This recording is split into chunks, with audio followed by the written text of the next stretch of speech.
we each have a superpower. There is something that we really are good at. There's something that we really enjoy doing. And that's where our passion is. And that's where our motivation is. And that's where we should be. Solopreneurs go through this roller coaster. Yeah. We get really, really busy, and then we get really, really not busy. Really, really busy, really, really not busy. The one thing you can do to kind of level that out a little bit is keep meeting one new person every day. Mm-hmm. You know, as a freelancer, as a 20-year-old, 22-year-old freelancer, what would you advise someone like him who's just starting off their career? If I were 22 years old again, I would focus on... Hey, welcome to Small Business Spotlight. Today's first episode, and we are very, very excited about, featuring one of my close friends, very close friend, Steve Gatter. Steve has been my friend for about 10, 12 years right now. And, every time I've met him, I've learned something new. And I'm sure through this podcast, you will also get to know him much better and his journey as a business coach, consultant to freelancers and small business owners. Make sure you watch it completely. And at the end, don't forget to give your comments. Okay, we look forward to having a great show. Thank you so much. Hey, Steve. Hello, how are you? I'm good. How are you? Great. We're starting this YouTube series called Small Business Spotlight, sponsored by Business Klub. And it is my extreme pleasure to welcome you here. Our idea is through our conversation, through our chats, we hope to inspire, a lot of entrepreneurs. Many of them make a lot of mistakes along the way. Hopefully, with our podcast, they will have some lessons that they will learn and maybe avoid all those pitfalls. And particularly, I'm looking to, what I'm trying to accomplish is to talk with guests like you and see how has your journey been, what have you learned, what are the advice that you can give. Maybe it'll inspire some people along the way. So that's the objective. Cool. I like it.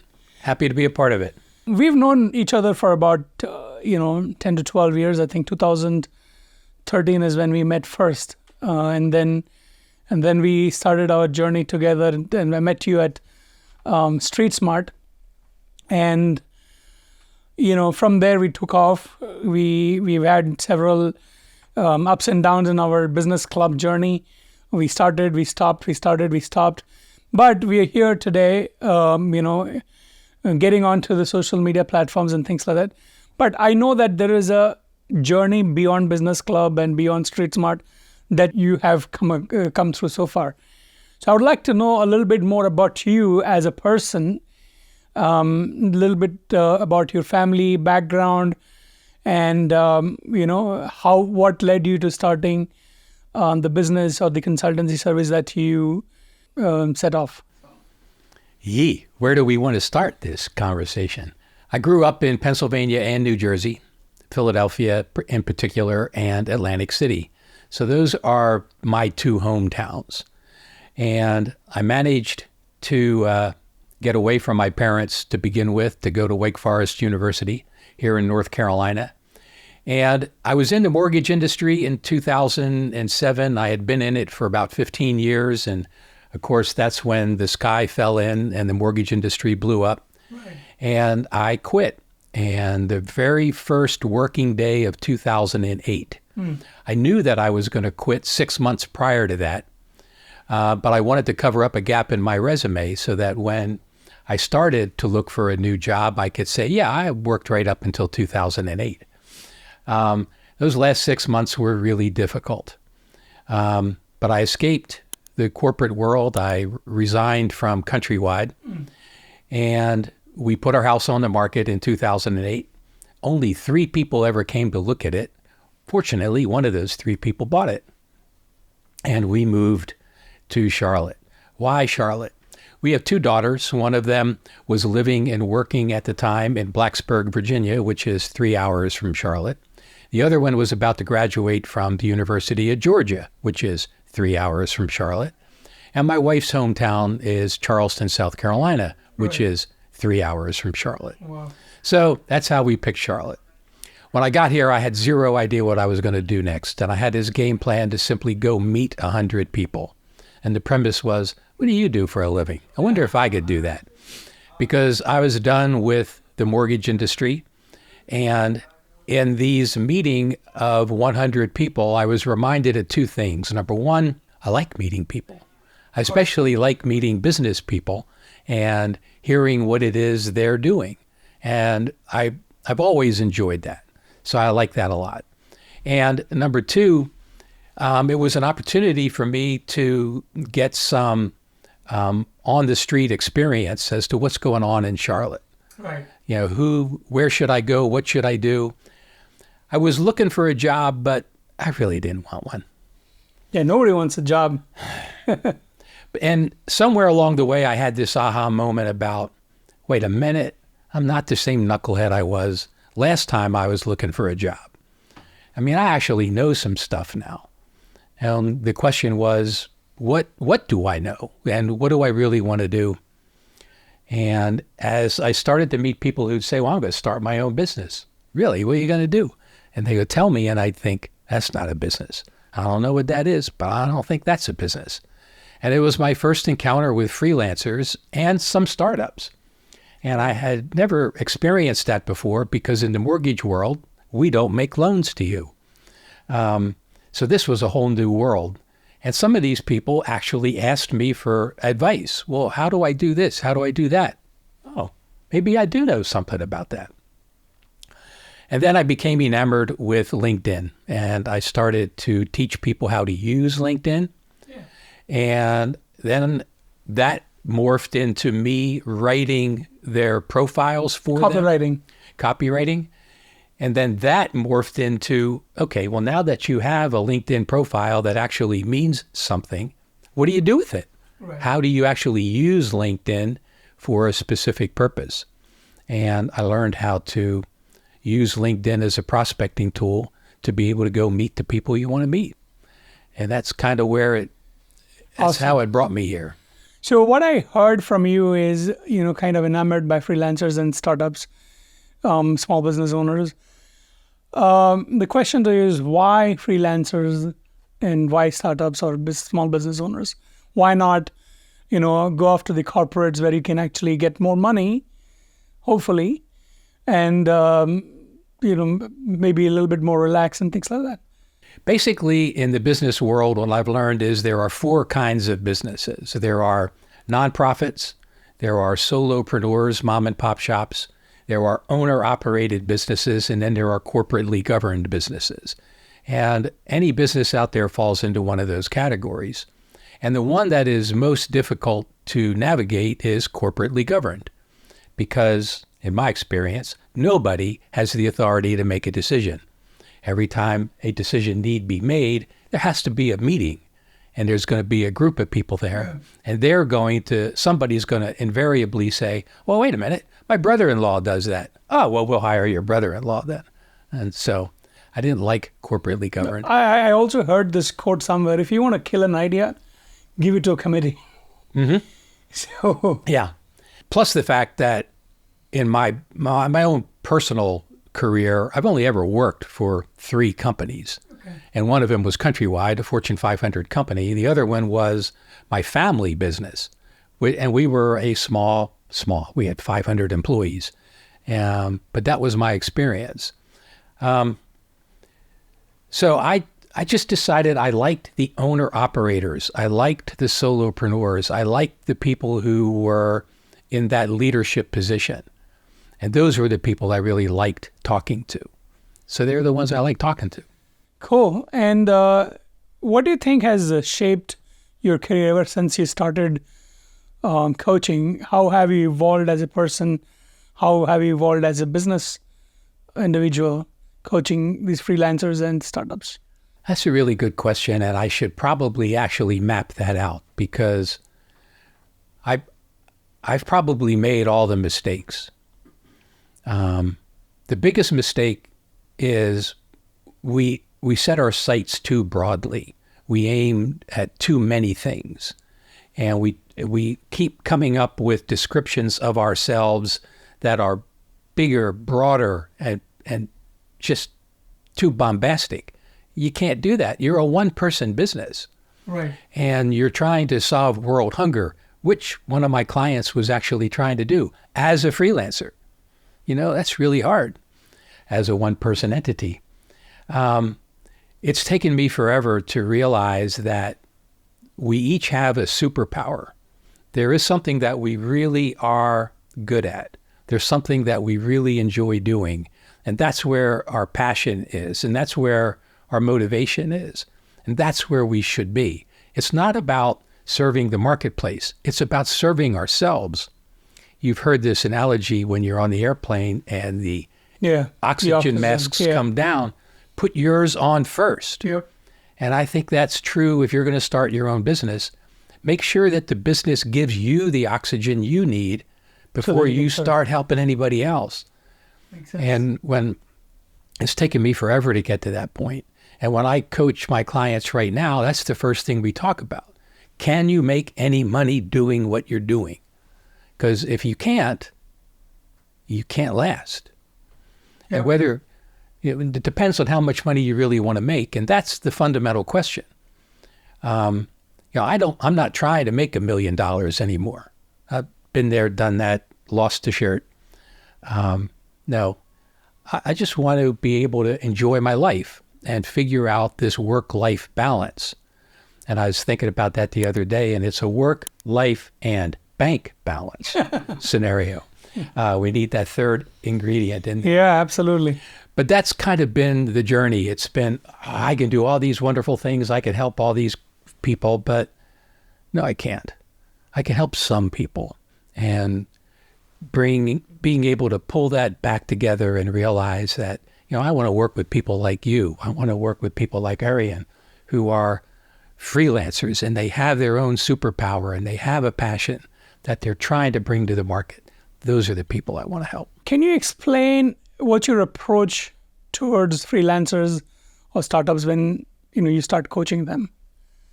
How do you go about doing it?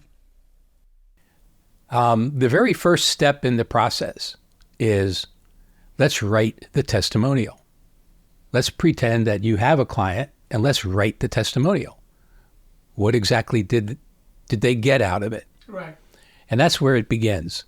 Tell me the end result that you're trying to provide someone. And if we do start working backwards from there. Okay, how do we do that? How do you make sure that testimonial happens? What do you do? Well, the word we use is a gig. We do something, and we sign somebody up for a project.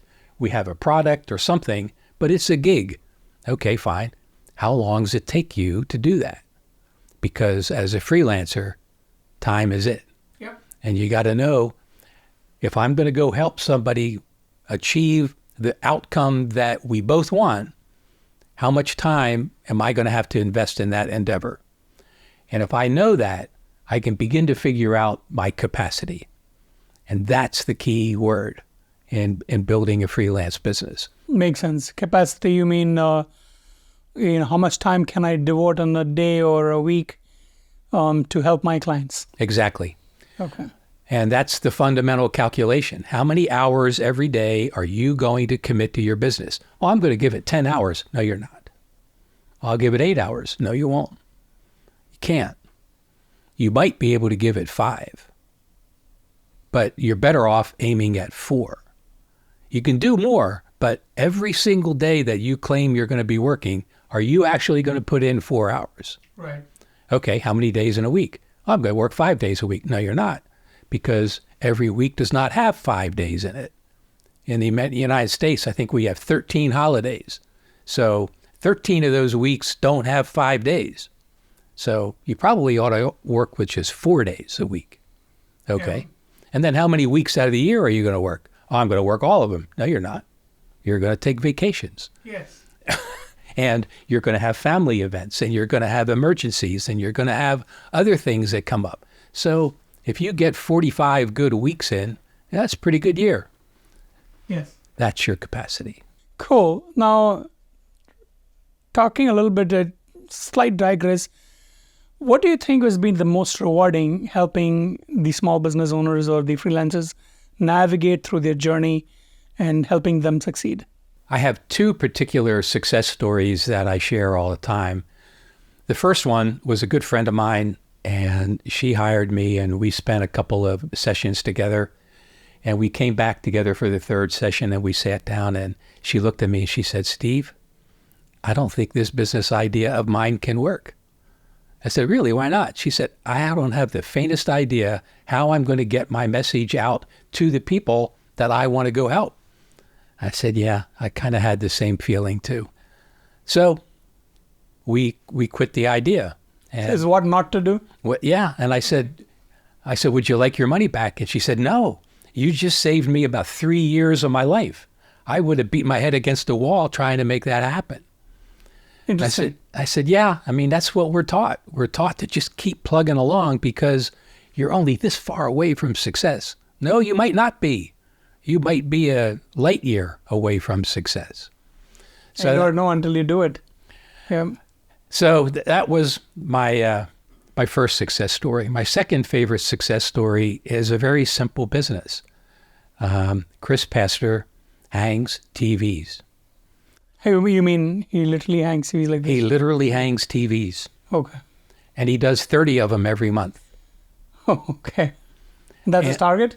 Yeah, that's it.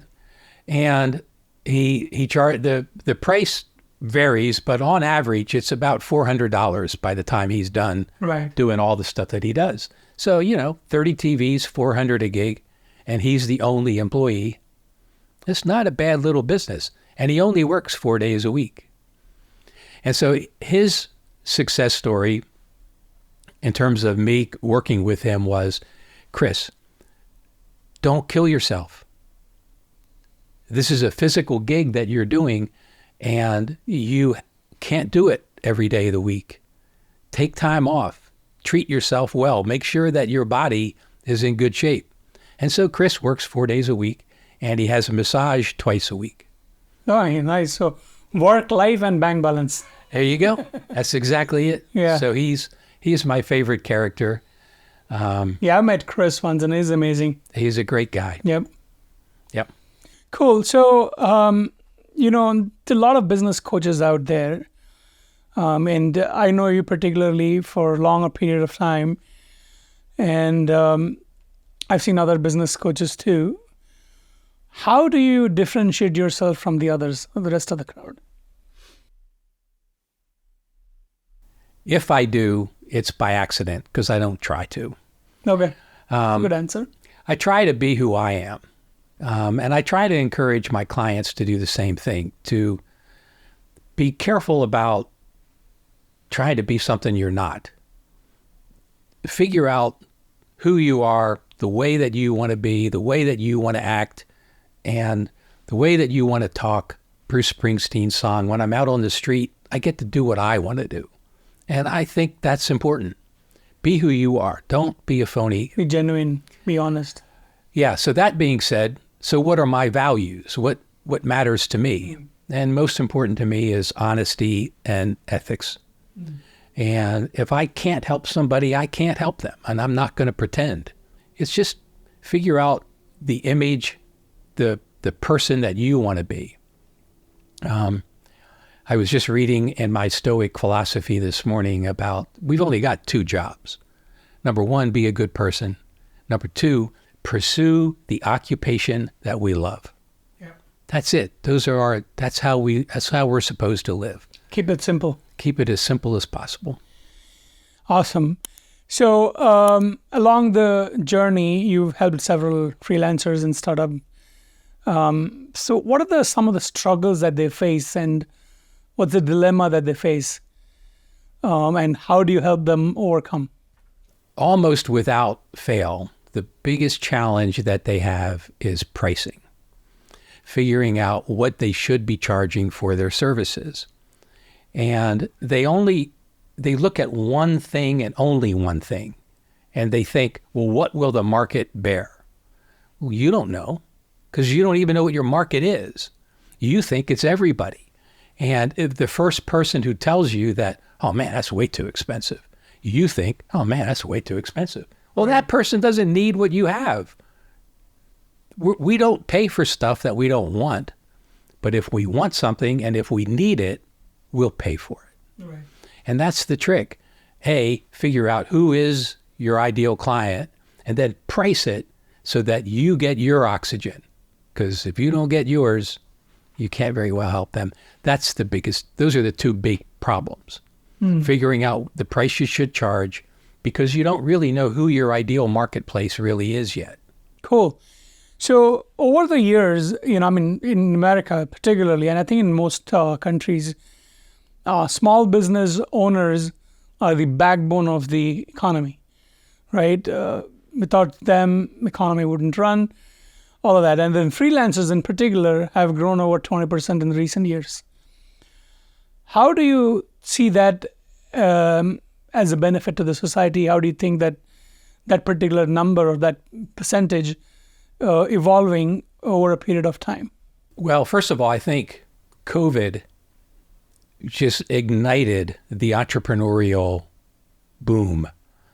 Prior to COVID, when we were doing Business Club, it was simply a networking event. That's right. all we had to do was just create an event where people could come and meet each other. Well, after COVID, that whole world had changed. I mean, there are so many different organizations now, and there's a whole industry now called Entrepreneurial Support Organizations, ESOs. What I learned about that, oh, cool, I'm in an industry now. Freelancers industry? Yeah, exactly. Right. Entrepreneurial support. So why freelancers? Because of the technology. Because when we were all sitting at home during COVID, we learned more and more about these tools. And a freelancer can look like they're a real live big business, but we're really not. One of the interesting questions is, what's the difference between a freelancer and a business?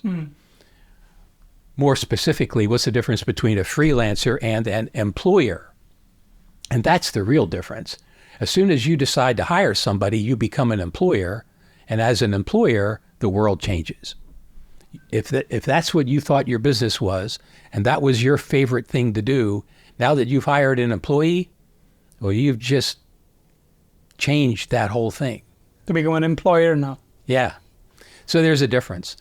So I do believe that there's so many creative people, and I'm pretty part of that. I'm pretty well connected to that community here in Charlotte, the creatives, the people that do have a superpower, mostly in art. But that's fine too. It's still the same thing. We're bringing value to the marketplace. Absolutely. And we're hoping to get paid for it. And I do think there's just more and more of that. And as entrepreneurialism becomes more common, it becomes topics in college, and we start teaching it more specifically, it's just going to keep on growing. But the real difference between a freelancer and a business is a business delivers the same thing consistently over and over and over. I mean, they have metrics to make sure that when we sell this product, that's exactly what we sell. The freelancer is, well, how can I really help you? And the freelancer is much more in tune with providing exactly what the client wants. And so that, it's like an accordion. Who's your favorite? Who's my favorite? Freelancers or the business? Oh, freelancers. Yeah, I no prizes for guessing. Yeah. Anyway, I have one interesting question. So what key trends are shaping the freelancers today, or that industry today?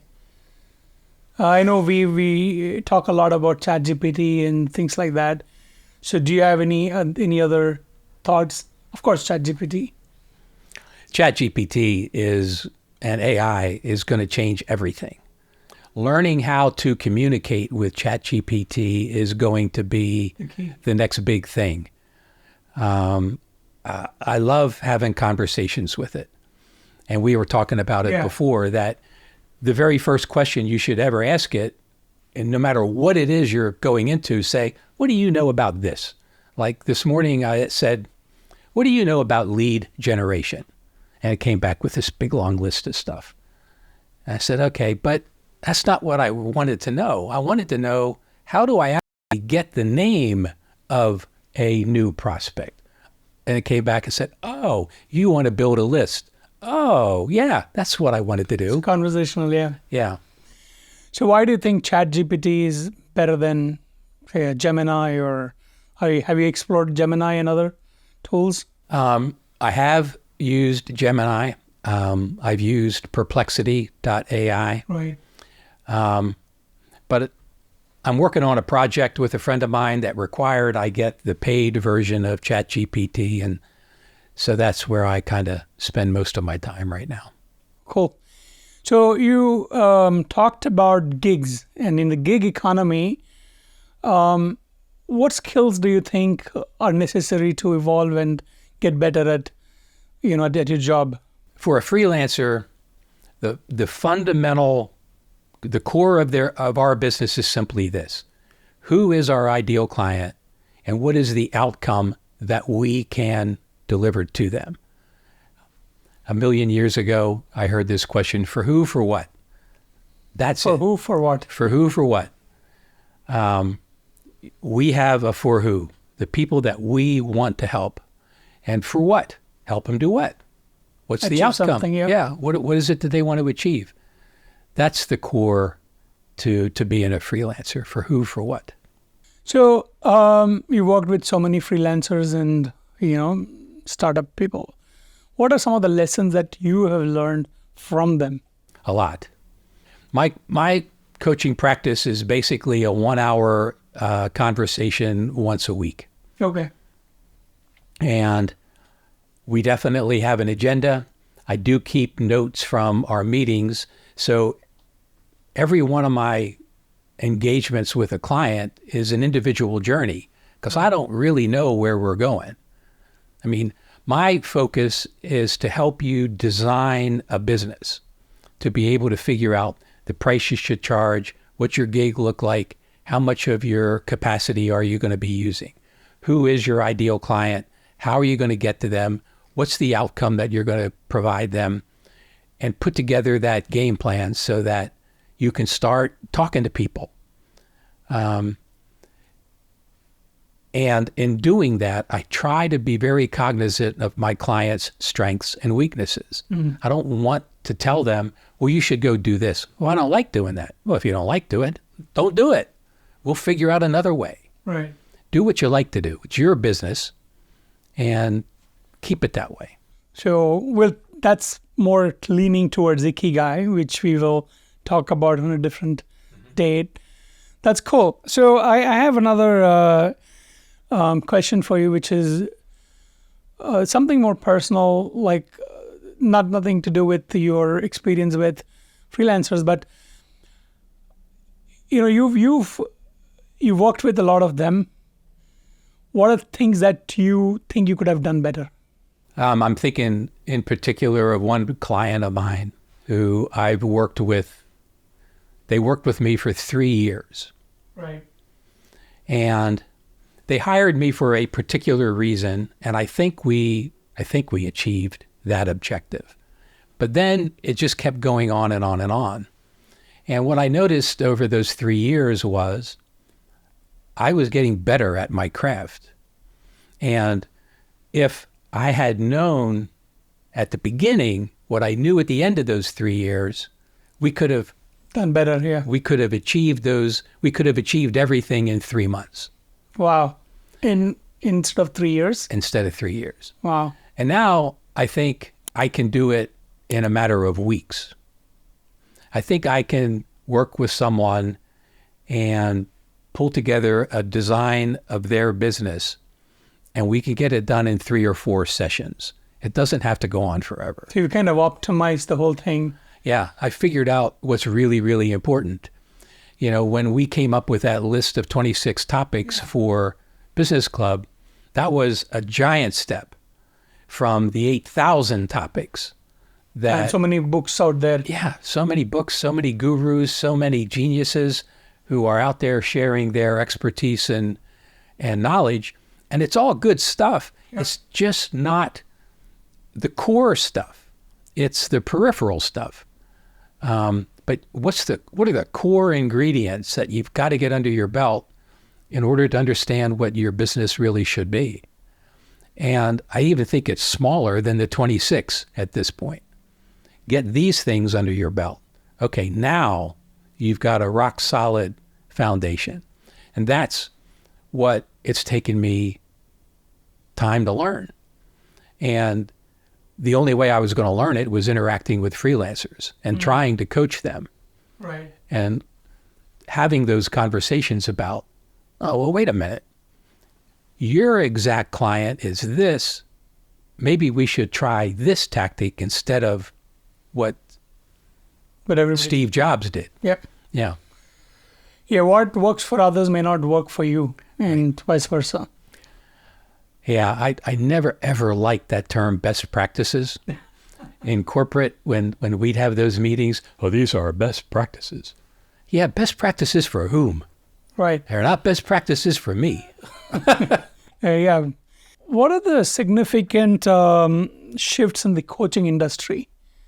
You've been part of this industry for over 12 to 15 years or something? Oh, I don't think so. I think I've been a coach legitimately for 5 or 6 years. In terms of being a business coach, I was doing other things, tangential stuff that was connected to building a business, but it wasn't zeroing in on actually business coaching itself. I don't know the answer to that question. I don't do that. So you don't follow the industry, you do follow you? I follow me and the people that I meet and cool. The people I hang out with. That's amazing because, sometimes too much knowledge and too much awareness of what's happening, it might be detrimental to what you're set out to. One of the compliments that I like to receive from people is that I know how to be resourceful and I know how to make things simple. Very important. That's what I try to do. Basically cut the noise out. Yeah, and use what you got. That's such a key element in doing business today. Half the time you're battling the noise. Yeah. Because your inbox is full of stuff. Yeah. And it's all good stuff. But really, how's it going to apply to me? Our friend Steve Edwards has told me about building our own persona on ChatGPT.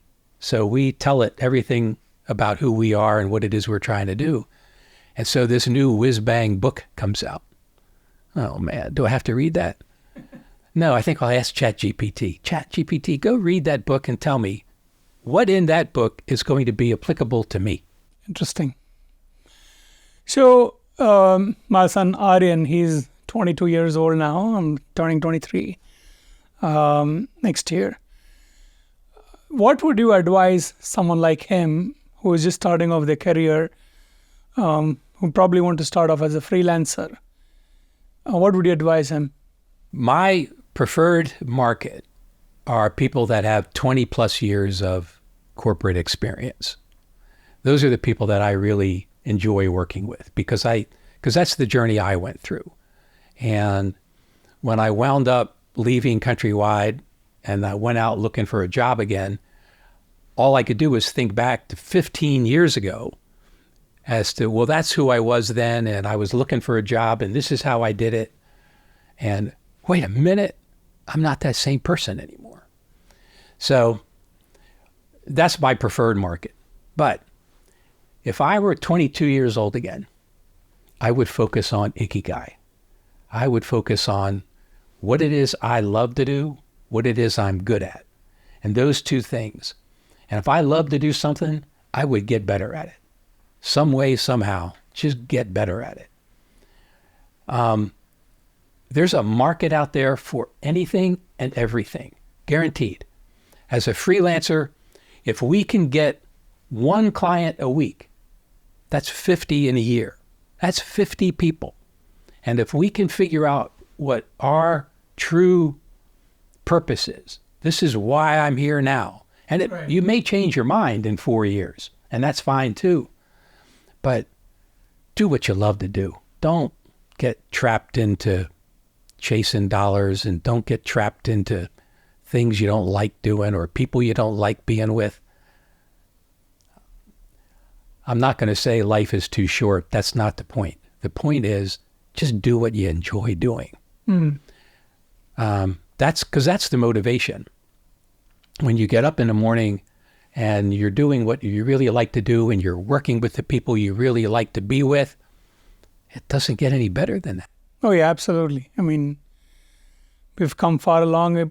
People make our businesses. Businesses make our people. Oh, I like that. Yeah. Yeah.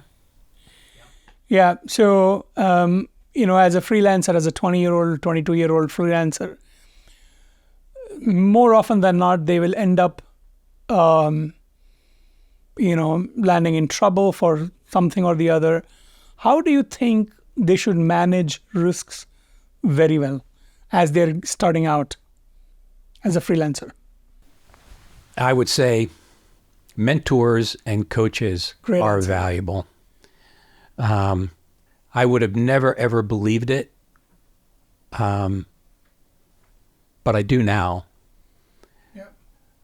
And even if they're informal, they don't have to be formal relationships.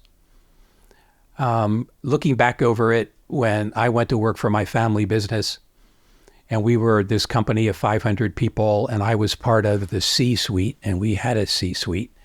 But the chief operating officer, Tom McGargy, and our chief of supervisors, Jimmy Love, and my Uncle Ed worked there too. Those three guys were my mentors. And I never looked at it that way. They were my bosses. Even though I was the son of the boss, they were my bosses. And I learned more from them than I've learned from anybody. But I never really looked at it as though they were my mentors. But that's exactly what they were.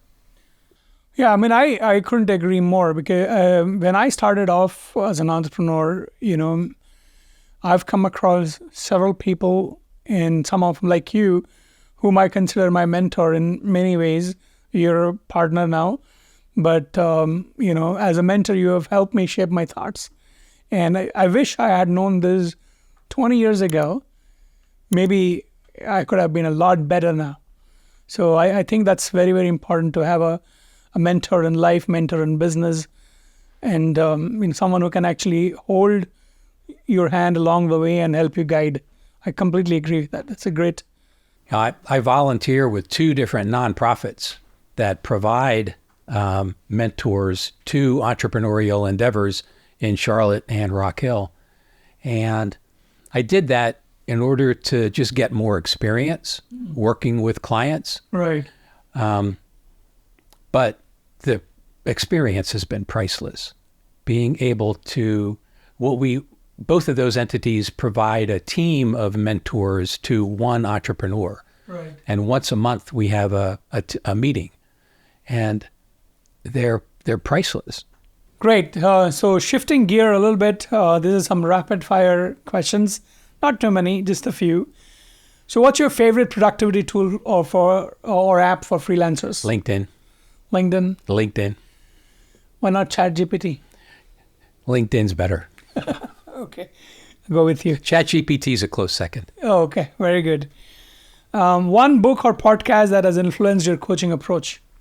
Start with Why by Simon Sinek. Simon Sinek. Okay, that's amazing. His 15 or 18-minute TED Talk is an amazing, one of the best that I've seen on TED, and something that I always refer to whenever I'm in doubt. Start with the why. And that start with why is so connected to Ikigai. Yeah. It's doing what you want to do and have a reason for doing it. One of the core statements that we as a freelancer need to tell our client is this: why am I doing this? If I wanted to hire you to help me do something, one of the things I'd like to know is, Sadev, why did you get started doing this? Right. What's your motivation for doing it? Right. And the last answer is money. Yeah, of course. Yeah. That's usually, I've seen a lot of people talk about money as the primary motivation, but it never is. It never should be. It can be for a while, but it won't last for long. Yeah. Cool. So what's the best piece of advice that you have ever received in your life, in your career as a business coach or as a freelancer? My Uncle Ed told me this a long, long, long time ago. You can be so right, you're wrong. You can be so right that you're wrong, or you can be so wrong that you're right. No, you're so right, you're wrong. And he told me, after watching me pontificate with one of our employees, that you ought to be doing this, you ought to be doing that, blah, blah. And he pulled me aside. He said, look, don't do that. What's pontificate? Talk ad nauseum, talk and talk and talk, and give orders and give commands. And no listening? And not listening. Okay. Yeah. Cool. And he said, Steve, you were right in everything that you said, but you were wrong in the way that you did it. I think great advice for someone who's starting up. Yeah. 20-year-olds. So early mornings or late nights? Early mornings. Mine is late nights always. I love staying at night, and I'm like, early mornings is so tough to get. Why early mornings? The habit started a long, long, long time ago, just getting up at 6 o'clock, and it's never stopped. And when I became a manager at Countrywide, that's when my world really changed, in that I would leave the house at 6 in the morning and I'd get home about 8 at night. And the first thing that happened when I got home was my wife and I would sit down and have a martini so that we could just talk to each other. And then the girls, our daughters, had already eaten dinner. Yeah. But then Rhett and I would eat. So, and then I'd go to bed. So I learned that that's my time frame.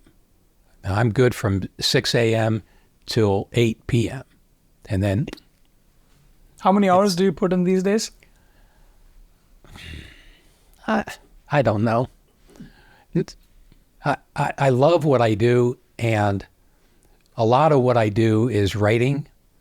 I have volumes of stuff that I've written, and it's never been published. It's just me writing. I wouldn't call it a journal.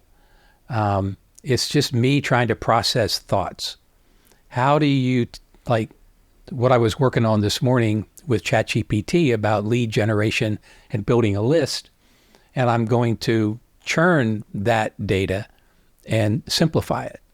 That these are the 25 things that ChatGPT told me about. These are the 3 things that I think are most effective.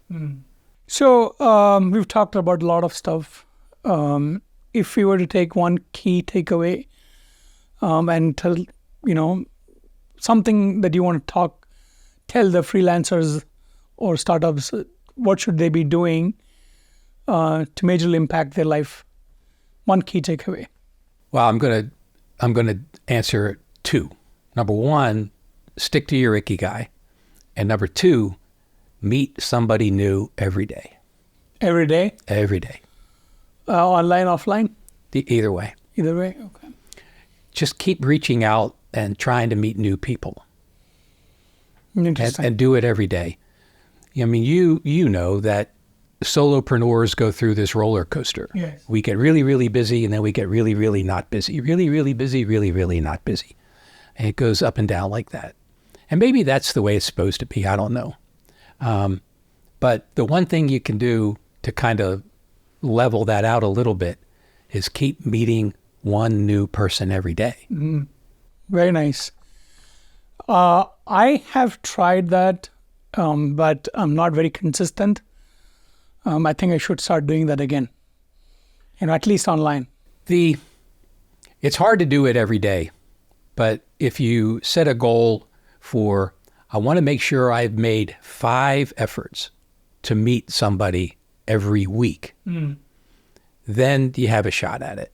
So when you say 5 efforts, you should probably target 20 to 25 people and then narrow it down to 5. Is that what you're talking about? That'd be one way to look at it. It's simply giving yourself one proactive prospecting task every day. Prospecting, okay, that's a keyword, okay. Yeah, because you've got to shake a bush to see what's in it. Yeah, absolutely.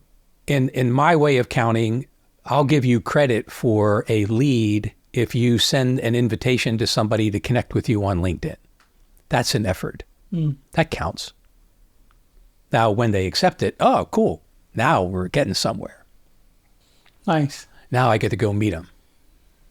So talking a little bit about now, we've talked about a bunch of things. We've seen what could be a key takeaway, but talking about the future, how do you think 5 to 10 years from now, how will the freelancers industry, if you will, evolve? And where do you see yourself being there, doing that? So this topic came up just this week, talking about if you're going to build a business, you need to be able to see a couple years down the road, because that's where you're going to be. And it's the old expression from Wayne Gretzky about his prowess as a hockey player. He said, well, I always went to where the puck was going to be. So swim with the tide? Yeah. Well, how did you know it was going to be there? Nevertheless, I mean, that's the question. Where do you think your industry is going to be at a certain point in time? And what are you doing? Are you going to be there? I only look ahead 1 year at a time anymore. I'm a pretty old guy these days. Oh, you're not? So I only really look ahead 1 year at a time. And I'm thinking about 2025 right now. What do I really want to do in that year? And I've told you before, I don't pay attention to trends. I don't know what that stuff is. I live in my own little world here in Charlotte. That was a really important decision too. When I decided to be a coach, I was only going to coach people here in Charlotte. I wasn't interested in coaching people in Raleigh or Philadelphia or wherever. I didn't want to do that. You talked about LinkedIn as your primary tool. So is it fair to say that most of your LinkedIn connections are from Charlotte? Yes. And in fact, I won't connect with anybody anymore unless they're in Charlotte. Unless they're in Charlotte. That's a good filter to have. So you don't want followers. You just want to connect with the people whom you want to connect with. Exactly. Nice. There is an exception to that rule. If I get an invitation from somebody and I read their profile and their profile knocks my socks off, holy cow, I need to meet you. Right. So would you go there and meet him, or would you invite them, or will it be on Zoom or what? Yeah, we'll Zoom it. Okay. Yeah. Okay. Oh, yeah. Zoom changed my practice. So why won't you meet people outside of Charlotte when you have Zoom as a source? I don't have a good answer to that question. It's just that I can remember when we first moved here. Right. And I felt like such a stranger everywhere I went.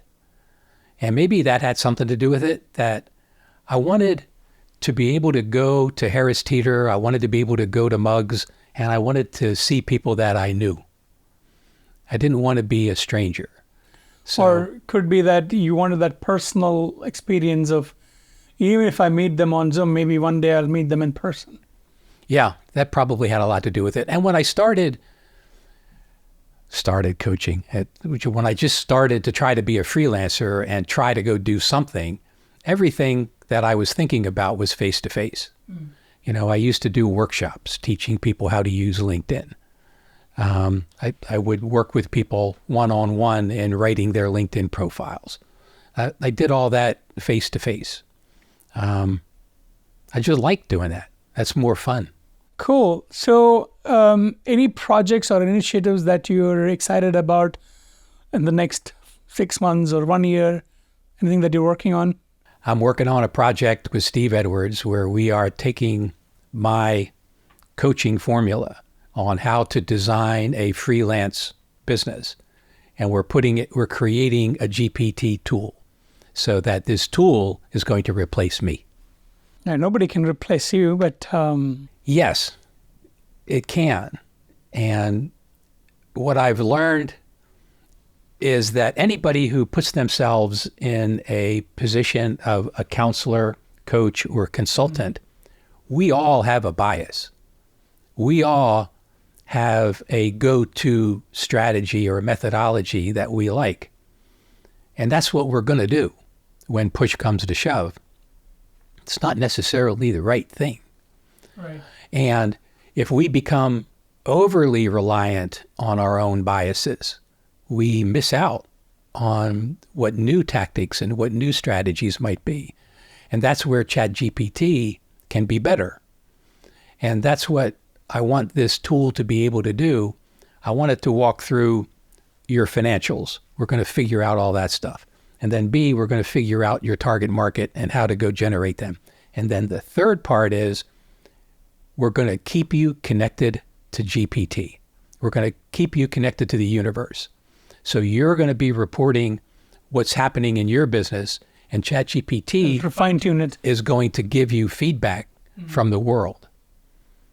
So you're going to have the world's greatest coach. I have a feeling we could keep talking like this all day, so maybe we better wrap this up. Right. Any final thoughts? No, it's always a pleasure chatting with you. Always a pleasure. So, Thank you for coming. My pleasure. Hey guys, thank you for watching today's first episode with Steve Gatter. As I said, he has got a lot of insight, and I'm sure you learned something or the other from his insights into the coaching world. He particularly coaches freelancers, and I've learned so many things today. I'm sure you did too. Just make sure that if you liked what he said, do comment on the link on the podcast. We would love to know what you think so that we can improve better. It could be my presentation, it could be his thoughts. Doesn't matter how what we did. We would love to know your feedback and would love to hear from you. So, and don't forget to like and subscribe our channel. We are trying to grow this and trying to bring a ton of value to you. So help us help you. Thank you.